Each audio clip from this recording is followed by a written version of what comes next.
দর্শক, আমরা এখন আছি রাজধানীর শাহজালাল আন্তর্জাতিক বিমানবন্দরে। আপনারা জানেন যে সিঙ্গাপুর থেকে ইনকিলাব মঞ্চের মুখপাত্র ওসমান হাদির মরদেহ ইতিমধ্যে বাংলাদেশে এসেছে। আমরা যতটা জেনেছি যে জাতীয় পতাকায় মুড়িয়ে এই বীর শহীদের লাশ গ্রহণ করেছে জুলাই আন্দোলনের অন্যতম সংগঠক হাসনাত আবদুল্লাহ সহ দেশের এই জুলাই আন্দোলনের পক্ষের বিভিন্ন নেতারা। আমরা এখন যতটা জেনেছি যে জুলাই আন্দোলনে এর অন্যতম এই সংগঠক হাদির মরদেহ প্রথমে যে ঘোষণা দেওয়া ছিল যে জাতীয় বিমানবন্দর থেকে উত্তরা রোড হয়ে অর্থাৎ যে ময়মনসিংহ সড়ক হয়ে শাহবাগ যাওয়ার, সেটি আমরা যতটা জেনেছি ইনকিলাব মঞ্চের সূত্রে সেই রুট পরিবর্তন হয়েছে এবং এটি বর্তমানে আর এখন শাহবাগ নেওয়া হবে না।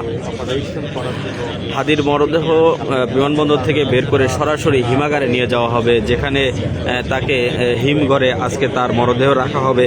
আগামীকাল বাদ জোহর তার জানাজা হবে ঢাকা বিশ্ববিদ্যালয়ের জাতীয় কেন্দ্রীয় মসজিদে। এর আগে আগামীকালকে এই শাহবাগে নেওয়া হবে তাকে শ্রদ্ধা জানানোর জন্য।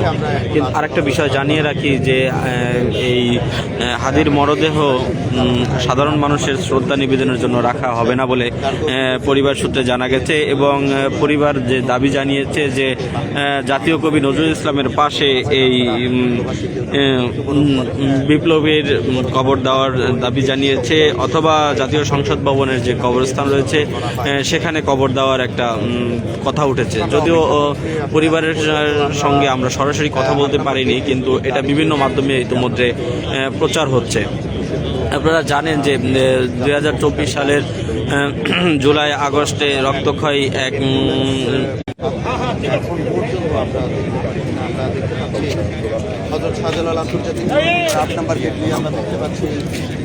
আমরা এখন আছি শাহজালাল আন্তর্জাতিক বিমানবন্দরে এবং এই 8 নম্বর গেটে। আমরা যতটা জানতে পেরেছি, আমি যেটা বলছিলাম যে জুলাই আন্দোলনের যে রক্তক্ষয়ী একটি আন্দোলন শেষে কয়েক হাজার মানুষের যে জীবনের প্রাণহানি অঙ্গহানি দুটোই বিনিময়ে আমরা যেই পরিবর্তন পেয়েছি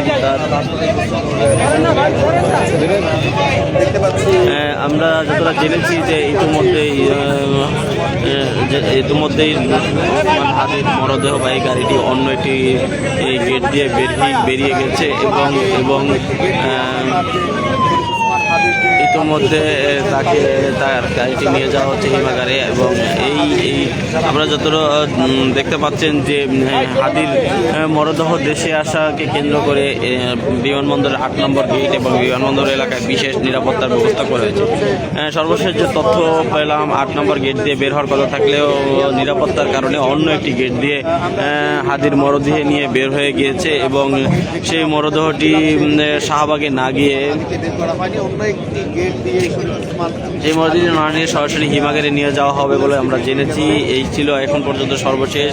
এখানে যেহেতু হাদির মরদেহ বের হয়ে গিয়েছে, এখানে আইন শৃঙ্খলা বাহিনীর সদস্যরা নিজেদের গুছিয়ে নিচ্ছেন।